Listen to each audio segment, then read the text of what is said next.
نحمدہ و نصلی علی رسولہ الکریم۔ ایک سوال راولپنڈی سے ہمارے پاس ہے کہ کیا اولیاء کے مزارات پر جا سکتے ہیں یعنی اور اولیاء کی قبور کو چوم سکتے ہیں یعنی؟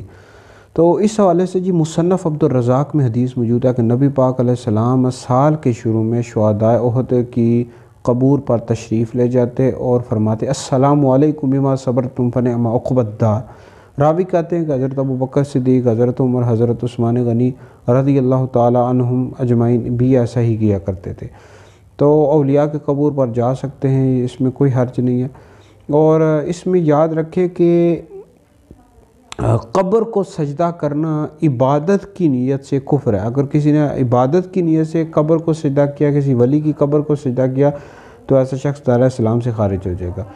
اور تعظیم کی نیت سے اگر سجدہ کیا تو بھی یہ حرام ہے۔ بہرحال قبر کو سجدہ کرنے کی ہرگز بھی اجازت نہیں ہے۔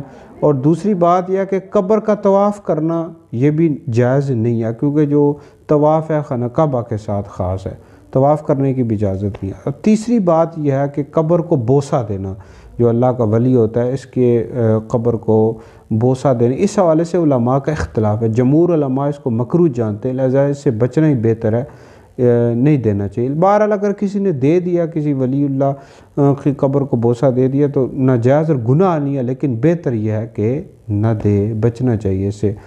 باقی یہ ہے کہ جب کسی ولی کی قبر پر جائیں، مزار پر جائیں، تو یہ ہے کہ پاؤں کی طرف سے جانا چاہیے اور چہرے کی طرف سے نہیں جانا چاہیے۔ کئی لوگ چہرے کی طرف سے جاتے ہیں، پاؤں کی طرف سے جانا چاہیے، اور 4 ہاتھ کے فاصلے پر کھڑیں اور سلام عرض کریں، اور پھر اس کے بعد سورہ فاتحہ پڑھیں، درود پاک پڑھیں، سورہ اخلاص پڑھیں، اور دعا کر کے ان کی روح کو ایصال ثواب کریں اور واپس آ جائیں۔